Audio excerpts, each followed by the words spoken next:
नहमदुहु व नुसल्ली व नुसल्लिम अला रसूलिहिल करीम अम्मा बादु फ़अऊज़ु बिल्लाहि मिनश्शैतानिर्रजीम बिस्मिल्लाहिर्रहमानिर्रहीम।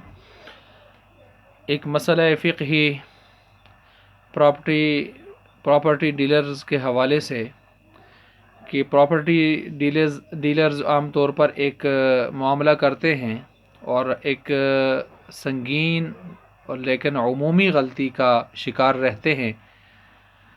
उसका इज़ाला मकसद है वो ये कि प्रॉपर्टी डीलर्स के पास कोई आदमी अपनी ज़मीन फ़रोख्त करने के लिए अगर आता है और वो आकर कहता है मेरी ज़मीन है या ये मेरा प्लाट है, मेरी दुकान है, मेरा मकान है, आप इसको फ़रोख्त कर दें, तो वो कहते हैं आप फ़ाइनल कितने में फ़रोख्त कर सकेंगे।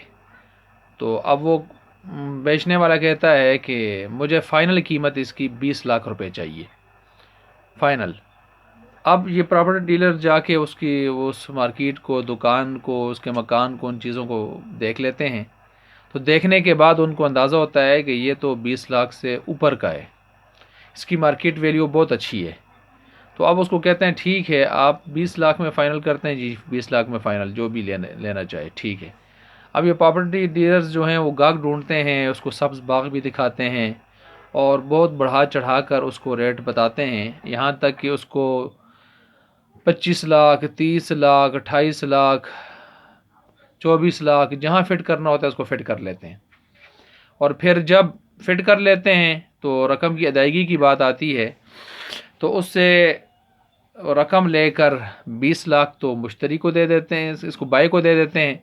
तो बाई को कहते हैं बस आपकी डिमांड थी, अब आप खामोश हो जाएं। बाकी ऊपर की जो रकम होती है 4 लाख, 5 लाख, 8 लाख, 10 लाख, वो सारी की सारी प्रॉपर्टी डीलर्स अपने हाथ में, अपने जेब में रख लेते हैं और कमीशन ऊपर से लेते हैं। कमीशन ऊपर से लेते हैं दोनों तरफ से, यानी बाय से भी, मुश्तरी से भी। और कभी ऐसे होता है बाय से कहते हैं चले आपसे कमीशन नहीं लेते, तो इस तरह की तरतीब भी कर लेते हैं।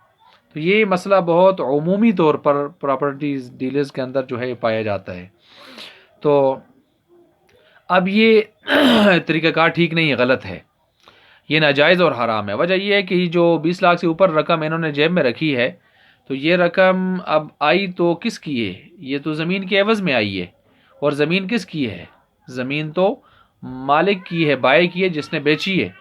तो अब ज़मीन की कीमत किसको जानी चाहिए? उसी बाय को जानी चाहिए। तो प्रॉपर्टी डीलर्स ने ये किस मद में ये रकम अपने पास रखी है? क्या वो इसके मालिक थे, इनकी मिल्कियत में थी ये ज़मीन? नहीं।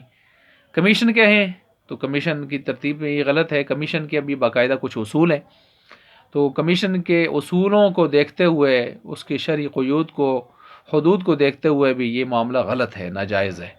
और ये रकम इनके लिए लेना रखना हलाल नहीं है, जायज़ नहीं है। अगर इस मामले को ठीक करना चाहें तो इसकी जवाज़ की सूरत भी मौजूद है, और वो ये है कि ये हज़रात जब समझें कि एक आदमी इनको अच्छा गाहक मिल गया है, 25 लाख, 30 लाख, 28 लाख, 24 लाख में वो ले रहा है, तो इसके जवाज़ की सूरत फिर ये होगी कि ये सबसे पहले उस बाय को बिठा कर कह दें कि ये ज़मीन, ये प्लाट, ये दुकान, ये मार्केट, ये हम आपसे ले रहे हैं, तो आप फ़ाइनल कितने की देंगे? वो कहेंगे 20 लाख में। तो बस उसको बयाना पकड़वा दें, 50,000, लाख, 2 लाख, जितना भी है उसको बयाना पकड़वा दें और उससे कहें ये चीज़ हमने ख़रीद ली, हम आपके मुश्तरी हैं, आप बाएँ हैं, आपने गोया हम पर बेच दी, जी बेच दी, ये हमारा बयाना है, जी ठीक है। उसके बाद फिर आगे जिस पर बेचना चाहते हैं, उसी गाहक पर बेचना चाहते हैं, किसी और पर बेचना चाहते हैं, बेच दे और इंतकाल डायरेक्ट इस मालिक, इस बाय के नाम से बराह रास्त उसके मुश्तरी के नाम कर दिया जाए, ठीक है, कोई मसला नहीं है, इंतकाल का कोई मामला भी नहीं है। लेकिन दरमियान में ये जो है इस तरतीब से, यानी एक असल बाय से ये प्रॉपर्टी डीलर्स ये मुश्तरी बनेंगे और ये फिर बाय बनकर आगे जितने की भी फ़रोख्त करते हैं उनका अपना नसीब है। तो ये तरतीब जायज़ होगी। लेकिन वो सिलसिला जो आज कल चल रहा है, ये मामला ठीक नहीं है, इसकी इस्लाह ज़रूरी है।